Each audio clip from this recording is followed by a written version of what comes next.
Hi ನಮಸ್ಕಾರ. ಇನ್ನೊಂದು ವಿಡಿಯೋಗೆ ಸ್ವಾಗತ. ಇವತ್ತಿನ ಇನ್ಫಾರ್ಮೇಷನ್ ವಿಡಿಯೋ ಏನಪ್ಪ ಅಂತಂದರೆ, ನಿಮ್ಮೆಲ್ಲರ ಹೊಲದ ಉತ್ತಾರಿ ಯಾವ ಥರ ಡೌನ್ಲೋಡ್ ಮಾಡ್ಕೊಳ್ಳೋದು, ಯಾವುದೇ ಥರ ಬ್ರೋಕರ್ಗೆ ₹1 ಖರ್ಚು ಮಾಡಲಾರ್ದೇ ಮನೇಲೆ ಕೂತ್ಕೊಂಡು ನಿಮ್ಮ ಮೊಬೈಲ್ ಮುಖಾಂತರನೇ ಯಾವ ಥರ ಡೌನ್ಲೋಡ್ ಮಾಡೋದಂತ ನಾನು ಇವತ್ತು ತಿಳಿಸ್ಕೊಡೋಕೆ ಬಂದಿದ್ದೀನಿ. ಅದನ್ನು ನೀವು ಸ್ಟಾರ್ಟಿಂಗಿಂದ ಎಂಡ್ವರೆಗೆ ನೋಡಬೇಕಾಗತ್ತೆ. ಸ್ಕಿಪ್ ಮಾಡಿದರೆ ಅದು ಗೊತ್ತಾಗೋದಿಲ್ಲ. ಯಾರೆಲ್ಲ ನನ್ನ ಯೂಟ್ಯೂಬು ಚಾನಲ್ ನೋಡ್ತಾ ಇದ್ದೀರಾ, ಪ್ಲೀಸ್ ಸಬ್ಸ್ಕ್ರೈಬ್ ಮಾಡಿ, ಬೆಲ್ ಐಕಾನ್ ಪ್ರೆಸ್ ಮಾಡಿ. ನಿಮ್ಮ ಒಂದು ಲೈಕು, ನಿಮ್ಮ ಸಬ್ಸ್ಕ್ರೈಬು ನೆಕ್ಸ್ಟ್ ನಮಗೆ ಮೋಟಿವೇಶನ್ ಸಿಗುತ್ತೆ. ಓಕೆ, ವಿಡಿಯೋ ಸ್ಟಾರ್ಟ್ ಮಾಡೋಣ. ನೀವು ಮಾಡಬೇಕಾಗಿದ್ದು ಏನಪ್ಪ ಅಂದರೆ, ಮೊಬೈಲಲ್ಲಿ ಕ್ರೋಮ್ ಬ್ರೌಸರ್ ಓಪನ್ ಮಾಡ್ಕೊಂಡ್ರೆ ಈ ಥರ ಪೇಜ್ ಓಪನ್ ಆಗುತ್ತೆ. ಫಸ್ಟ್ ಲೈನಲ್ಲಿ ಸರ್ಚ್ ಇದರಲ್ಲಿ ಹೋಗ್ಬಿಟ್ಟು ಭೂಮಿ ಆನ್ಲೈನ್ ಅಂತ ಇರುತ್ತೆ ನೋಡಿ. ಫಸ್ಟ್ ಕಾಲಮಲ್ಲಿ ನೀವು ಸರ್ಚ್ ಮಾಡಬೇಕಾಗಿದ್ದು ಏನಪ್ಪ ಅಂತಂದರೆ, ಭೂಮಿ ಆನ್ಲೈನ್ ಅಂತ ಸರ್ಚ್ ಮಾಡಿ, ಟೈಪ್ ಮಾಡ್ಕೊಳ್ಳಿ. ಭೂಮಿ ಆನ್ಲೈನ್ ಅಂತೇಳಿ ಸರ್ಚ್ ಮಾಡ್ಕೊಂಡಾದ್ಮೇಲೆ ನಿಮಗೆ ಫಸ್ಟ್ ಕಾಲಮಲ್ಲಿ ಓಪನ್ ಆಗುತ್ತೆ. ಭೂಮಿ ಆನ್ಲೈನ್ ಅಂದಮೇಲೆ ಸರ್ಚ್ ಅಂತ ಕೊಟ್ಟರೆ, ಅದಾದ ನಂತರ ನಿಮಗೆ ಭೂಮಿ RTC ಅಂತ ಇರುತ್ತೆ. ಭೂಮಿ RTC ಅಂತ ಇರುತ್ತೆ. ನೀವು ಕನ್ಫ್ಯೂಸ್ ಆಗೋಕೋಬೇಡಿ. ಇಲ್ಲಿ ಹಲವಾರು ಆಪ್ಷನ್ಗಳು ಬರ್ತವೆ, ನೀವು ಏನು ಮಾಡಬೇಡಿ. ಕರ್ನಾಟಕ ಲ್ಯಾಂಡ್ ಅಂತಿರುತ್ತಲ್ಲ, ರೆಕಾರ್ಡ್ ಪೋರ್ಟಲ್ ಅಂತಿರುತ್ತೆ, ಅದನ್ನಲ್ಲಿ ಭೂಮಿ RTC ಅಂತಿರುತ್ತೆ ಫಸ್ಟ್ ಲೈನಲ್ಲಿ. ಅದನ್ನು ನೀವು ಕ್ಲಿಕ್ ಮಾಡ್ಕೋಬೇಕು. ಕ್ಲಿಕ್ ಮಾಡ್ಕೊಂಡಾದ್ಮೇಲೆ ನಿಮ್ಗೆ ಈ ಥರ ಒಂದು ಎಂಟರ್ಪೇಜ್ ಓಪನ್ ಆಗುತ್ತೆ. ಎಂಟರ್ಪೇಜ್ ಓಪನ್ ಆದಮೇಲೆ ನೀವು ಏನು ಮಾಡಬೇಕು ಅಂದರೆ, ಫಸ್ಟ್ ಕಾಲಮಲ್ಲಿ ನೋಡಿ, ಇಲ್ಲಿ ಹಲವಾರು ಆಪ್ಷನ್ಗಳು ಇದೆ. ನಿಮಗೆ ಪ್ರೆಸೆಂಟ್ ಇಯರ್ ನೋಡ್ಕೋಬೇಕಲ್ವಾ. ಪ್ರೆಸೆಂಟ್ ಇದ್ದಲ್ಲಿ ಏನು ಮಾಡಬೇಕು ಅಂದರೆ, ಫಸ್ಟ್ ಲೈನಲ್ಲಿ ನಿಮ್ಮ ಡಿಸ್ಟಿಕ್ ಸೆಲೆಕ್ಟ್ ಮಾಡ್ಕೊಳ್ಳಿ. ನಿಮ್ಮ ಡಿಸ್ಟಿಕ್ ಯಾವುದಿದೆ ಅದನ್ನು ಸೆಲೆಕ್ಟ್ ಮಾಡ್ಕೊಳ್ಳಿ. ಅದಾದ ನಂತರ ಸೆಕೆಂಡ್ ಲೈನಲ್ಲಿ ನಿಮ್ಮ ತಾಲೂಕು ಸೆಲೆಕ್ಟ್ ಮಾಡ್ಕೊಳ್ಳಿ. ತಾಲೂಕು ಸೆಲೆಕ್ಟ್ ಮಾಡ್ಕೊಂಡಾದ್ಮೇಲೆ ನಿಮಗೆ ಥರ್ಡ್ ಲೈನಲ್ಲಿ ನಿಮ್ಮ ಹೋಬಳಿ ಕೇಳ್ತದೆ, ನಿಮ್ಮ ಹೋಬಳಿ ಕ್ಲಿಕ್ ಮಾಡ್ಕೊಳ್ಳಿ. ಅದಾದಮೇಲೆ ಫೋರ್ತ್ ಲೈನಲ್ಲಿ ಬಂದು ನಿಮ್ಮ ವಿಲೇಜು, ನಿಮ್ಮದು ಯಾವ ಊರು ಇರ್ತದೆ ಆ ಊರದ್ದು ಕೇಳ್ತದೆ. ಆ ಊರ್ದು ಹಾಕಬೇಕಾಗತ್ತೆ. ಪ್ರತಿಯೊಂದೊಂದು ನಿಮಗೆ ತೋರಿಸ್ತದೆ. ಪ್ರತಿಯೊಂದು ಊರದ್ದು ಪ್ರತಿಯೊಂದು ಲಿಸ್ಟು ಕೂಡ ಅದರಲ್ಲಿ ಅವೈಲೇಬಲ್ ಇರುತ್ತೆ. ಅದಾದ ನಂತರ ನೀವೇನು ಮಾಡಬೇಕು ಅಂತಂದರೆ, ಸರ್ವೆ ನಂಬರು, ನಿಮ್ಮ ಹೊಲದ್ದು ಸರ್ವೆ ನಂಬರ್ ಏನಿರುತ್ತೆ ಅದನ್ನು ಹಾಕಬೇಕಾಗತ್ತೆ ಫೋರ್ತ್ ಲೈನಲ್ಲಿ. ಅದಾದ ನಂತರ ನೀವು ಗೋ ಅಂತ ಕ್ಲಿಕ್ ಮಾಡ್ಕೋಬೇಕು. ಗೋ ಅಂತ ಕ್ಲಿಕ್ ಮಾಡ್ಕೊಂಡಾದ್ಮೇಲೆ ನಿಮಗೆ ಇಲ್ಲಿ ಸೆಕೆಂಡ್ ಲೈನಲ್ಲಿ ಫಸ್ಟ್ ಆಪ್ಷನ್ ಒಂದಿರುತ್ತೆ. ಸೆಕೆಂಡ್ ಲೈನಲ್ಲಿ ಫಸ್ಟ್ ಆಪ್ಷನ್ ಇರುತ್ತೆ, ಅದರಲ್ಲಿ ನೀವು ಕ್ಲಿಕ್ ಮಾಡಿಬಿಟ್ಟು ಸ್ಟಾರ್ ಇರುತ್ತೆ, ಅದನ್ನು ಸ್ಟಾರ್ಗೆ ಓಕೆ ಕೊಟ್ಕೊಳ್ಳಿ. ಅದಾದಮೇಲೆ ನಿಮ್ಮ ಯಾವ ವಿಸಾ ಅಂತಂದರೆ, ಅದರೊಳಗೆ ಆ ಸರ್ವೆ ನಂಬರ್ ನಿಮ್ಮದು ಏನಿರುತ್ತೆ, ಆ ಸರ್ವೆ ನಂಬರ್ ಎಷ್ಟು ಜನ ಇದ್ದಾರೆ, ಎಷ್ಟು ಹೊಲ ಇದೆ, ಅದೆಲ್ಲ ಡೀಟೇಲ್ಸಲ್ಲಿ ನಿಮಗೆ ಪಂಚಾಗುತ್ತೆ. ಕೆಲವೊಬ್ಬರಿಗೆ 1 2 3 4 ಅಂತ ಸೆಲೆಕ್ಟ್ ಆಗಿರುತ್ತೆ. ಕೆಲವೊಬ್ಬರಿಗೆ ಹ ಬ ಡಿ ಸಾ ಈ ಥರ ಕೆಲವೊಂದು ಇದ್ರ ಮೇಲೇ ಅವ್ರು ಸೇವ್ ಮಾಡಿ ಇಟ್ಟಿರ್ತಾರೆ.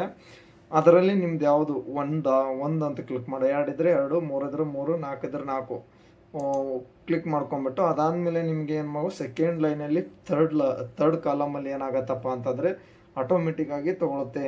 26, 27, 26, 27ನೇ ಡೀಟೇಲ್ಸ್ ಅಂತ ಅದು ಆಟೋಮೆಟಿಕ್ಕಾಗಿ ತೊಗೊಂಡಿರ್ತದೆ. ಅದಾದಮೇಲೆ ನೀವೇನು ಮಾಡಬೇಕಪ್ಪ ಅಂತಂದರೆ, ಪಂಚಿಂಗ್ ಡೀಟೇಲ್ಸ್ ಅಂತಿರುತ್ತೆ ನೋಡಿ, ಅದರಲ್ಲೇ ನೀವೇನು ಮಾಡಬೇಕು, ಫೋರ್ತ್ ಲೈನಲ್ಲೇ ಪಂಚಿಂಗ್ ಡೀಟೇಲ್ಸ್ ಅಂತಿರುತ್ತೆ, ಅದನ್ನು ಕ್ಲಿಕ್ ಮಾಡ್ಕೋಬೇಕು. ಪಂಚಿಂಗ್ ಡೀಟೇಲ್ಸ್ ಕ್ಲಿಕ್ ಮಾಡ್ಕೊಂಡಾದ್ಮೇಲೆ ಸ್ವಲ್ಪ ಹೊತ್ತು ಟೈಮ್ ತೊಗೊಂಡು ಸ್ಕ್ರೋಲ್ ಆಗಿಬಿಟ್ಟು ಓಪನ್ ಆಗುತ್ತೆ. ಓಪನ್ ಆದಮೇಲೆ ನಿಮ್ಗೆ ಇಲ್ಲಿ ಗೊತ್ತಾಗುತ್ತೆ, ನಿಮಗೆ ಅಲ್ಲೆಲ್ಲ ಡೀಟೇಲ್ಸ್ ನಿಮ್ಮ ಯುವರ್ ಲ್ಯಾಂಡ್ ID ಅಂತ ಬಂದಿರುತ್ತೆ, ಮತ್ತು ಯುವರ್ RTC ಅಂತ ಬಂದಿರುತ್ತೆ. ಅಲ್ಲಿ ಮತ್ತೆ ಸ್ಕ್ರೋಲ್ ಡೌನ್ ಮಾಡಿ ಆಮೇಲೆ ನಿಮಗೆ ಇಲ್ಲಿ ಪಂಚ್ ಆಗಿರುತ್ತೆ. ಪ್ರತಿಯೊಂದು ನಿಮ್ಮ ಓನರು, ನಿಮ್ಮ ಖಾತೆ ನಂಬರು ಅದೆಲ್ಲ ಪಂಚ್ ಆಗಿರುತ್ತೆ ನಿಮಗೆ, ವಿಲೇಜು.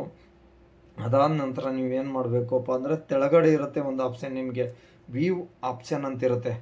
ವ್ಯೂ ಅಂತಿರುತ್ತೆ ನೋಡಿ, ಅದರಲ್ಲಿ ನೀವು ಕ್ಲಿಕ್ ಮಾಡ್ಕೋಬೇಕಾಗತ್ತೆ. ಅಂದರೆ ನಿಮ್ಮ ಹೊಲದ ಫುಲ್ಲು ಡೀಟೇಲ್ಸು, ನಿಮ್ಮ ಅಪ್ಪರದಾಗಲಿ, ನಿಮ್ಮ ದೊಡ್ಡಪ್ಪರದಾಗಲಿ, ನಿಮ್ಮ ರಿಲೇಷನ್ ಆಗಲಿ, ನೀವೇ ಓಕೆ ಕೊಟ್ಕೊಂಡಿದ್ರೆ, ನಿಮ್ಮ ಫಾದರ್ ಹೆಸರಲ್ಲಿ ಇತ್ತಪ್ಪ ಅಂದರೆ ನಿಮ್ಮ ಫಾದರ್ದು ಡೀಟೇಲ್ಸ್ ಎಲ್ಲ ಶೋ ಆಗಿರ್ತದೆ. ಅದಾದ ನಂತರ ನೀವು ಏನು ಮಾಡಬೇಕು ಏನಿಲ್ಲ ಅಂಥೇಳಿ ಮುಂದೆ ನೋಡೋಣ. ಓಕೆ, ವ್ಯೂ ಅಂತ ಕ್ಲಿಕ್ ಮಾಡ್ಕೊಂಡ್ರೆ ನಿಮ್ಮ ಡೀಟೇಲ್ಸು ಪಂಚಾಗುತ್ತೆ. ಈ ಥರ ಒಂದು ಎಂಟರ್ಪೇಜ್ ಓಪನ್ ಆಗುತ್ತೆ. ಈ ಎಂಟರ್ಪೇಜ್ ಓಪನ್ ಮಾಡ್ಕೊಂಡಾದ್ಮೇಲೆ ನೀವು ನೋಡ್ಕೋಬೋದು, ಇದರಲ್ಲಿ ನಿಮ್ಮ ಹೊಲದ ಮೇಲೆ ಏನಾದರೂ ಬೋಜ ಕುಂತಿದೆಯಾ, ಯಾವುದಾದ್ರೂ ಪ್ರತಿಯೊಂದು ಎಲ್ಲೇ ಹೊಲದ ಮುಖಾಂತರ ವ್ಯವಹಾರ ಏನು ಮಾಡಿರ್ತೀರಿ, ಒಂದು ಸೊಸೈಟಿಯಲ್ಲಿ ನೀವು ಲೋನ್ ತೊಗೊಂಡಿರೋದಾಗಿರ್ಬೋದು, ಹೊಲದ ಮೇಲೆ ಏನಾದರೂ ಪ್ರತಿಯೊಂದು ಕೋರ್ಟ್ ಕೇಸ್ ಇದ್ದರೆ ಸ್ಟೇ ಇತ್ತಪ್ಪ ಅಂದ್ರೂ ಅದರಲ್ಲೇ ನಿಮ್ಗೆ ಶೋ ಆಗುತ್ತೆ. ಅದನ್ನು ಯಾವ ಥರ ಸ್ಟೇ ಎಲ್ಲಿ ಆಪ್ಷನ್ ಇರುತ್ತೆ ಎಲ್ಲ ಪ್ರತಿಯೊಂದು ನಿಮ್ಗೆ ಅಲ್ಲಿ ಮೆನ್ಷನ್ ಆಗಿರುತ್ತೆ. ಅದನ್ನು ನೀವು ಪ್ರಿಂಟ್ ಕೂಡ ತೊಗೋಬೋದು ಸಿಸ್ಟಮಲ್ಲಿ. ಮೊಬೈಲಲ್ಲಿ ಬೇಕಪ್ಪ ಅಂದರೆ ನಿಮಗೆ ಅಲ್ಲಿ ಕೆಳಗಡೆ ಸ್ಕ್ರೋಲ್ ಡೌನ್ ಮಾಡ್ಕೊಂಡ್ರೆ ನಿಮಗೆ ಒಂದು ಡೌನ್ಲೋಡ್ ಅಂತ ಆಪ್ಷನ್ ಇರುತ್ತೆ, ಅದನ್ನು ಕ್ಲಿಕ್ ಮಾಡ್ಕೊಳ್ಳಿ. ಕ್ಲಿಕ್ ಮಾಡ್ಕೊಂಡ್ರೆ ನಿಮ್ಮ ಗ್ಯಾಲರಿಲಿ ಹೋಗಿ ಸೇವ್ ಆಗುತ್ತೆ. ಇದು ಒರಿಜಿನಲ್ ಪಿ ಡಿ ಎಫಲ್ಲೇ ಇರಲ್ಲ, ಇದಕ್ಕೆ ನಾರ್ಮಲ್ ಪಿ ಡಿ ಎಫಲ್ಲಿ ಬರುತ್ತೆ. ಒರಿಜಿನಲ್ ಇದಕ್ಕೆ ಸೇಮ್ ಕಲರ್ ಪ್ರಿಂಟ್ ಏನು ಚೇಂಜಸ್ ಏನಿರಲ್ಲ, ಬಾರ್ಕೋಡ್ ಬರಲ್ಲ, ಒಂದೇದು ವಿತೌಟ್ ಬಾರ್ಕೋಡ್ ಇದು ನಿಮಗೆ ಡೌನ್ಲೋಡ್ ಆಗುತ್ತೆ. ನೋಡ್ಕೋಬೋದು ಫಿಸಿಕಲ್ಲಾಗಿ ಏನಿದೆ ಪ್ರತಿಯೊಂದು ನಿಮ್ಗೆ ಅಲ್ಲಿ ಸೇಮು ಅಲ್ಲಿ ಗೌರ್ಮೆಂಟ್ ರೆಕಾರ್ಡ್ಸಲ್ಲಿ ಏನಿರುತ್ತೆ ಅದೇ ಥರನಾಗಿ ನಿಮ್ಗೆ ಇಲ್ಲಿ ಶೋ ಆಗುತ್ತೆ. ಇಷ್ಟು ಇವತ್ತಿನ ವಿಡಿಯೋದಲ್ಲಿ ನಾವು ನಮ್ಮ ಹುತ್ತಾರಿ ಯಾವ ಥರ ಹೊಲ್ದು ಹುತ್ತಾರಿ ಯಾವ ಥರದ ಡೌನ್ಲೋಡ್ ಮಾಡ್ಕೊಳ್ಳೋದು ಅಂತೇಳಿ ನೀವು ಮಾಹಿತಿ ನೋಡ್ಕೊಂಡ್ವಿ ಇವತ್ತು. ಇದೇ ಥರ ನೆಕ್ಸ್ಟ್ ವಿಡಿಯೋನ ಅಪ್ಡೇಟ್ ಮಾಡ್ತಾ ಇರ್ತೀನಿ. ಇದೇ ಥರ ನಿಮ್ಮ ಸಪೋರ್ಟ್ ಬೇಕು, ಪ್ರೋತ್ಸಾಹ ಬೇಕಾಗುತ್ತೆ. ಏನಾದರೂ ತಪ್ಪು ಇತ್ತಪ್ಪ ಅಂತಂದರೆ ನಮ್ಗೆ ತಿದ್ದುಕೊಳ್ಳೋಕೆ ದಾರಿ ಆಗುತ್ತೆ. ಪ್ಲೀಸ್ ಮತ್ತೆ ಸಪೋರ್ಟ್ ಮಾಡಿ, ಸಬ್ಸ್ಕ್ರೈಬ್ ಮಾಡಿ. ನೀವು ಮಾಡುವಂಥದ್ದು ಒಂದು ಸಬ್ಸ್ಕ್ರೈಬೂ ನಮಗೆ ಮೋಟಿವೇಶನ್ ಸಿಗುತ್ತೆ. ನೆಕ್ಸ್ಟ್ ವಿಡಿಯೋದಲ್ಲಿ ಸಿಗೋಣ. ಬಾಯ್, ನಮಸ್ಕಾರ.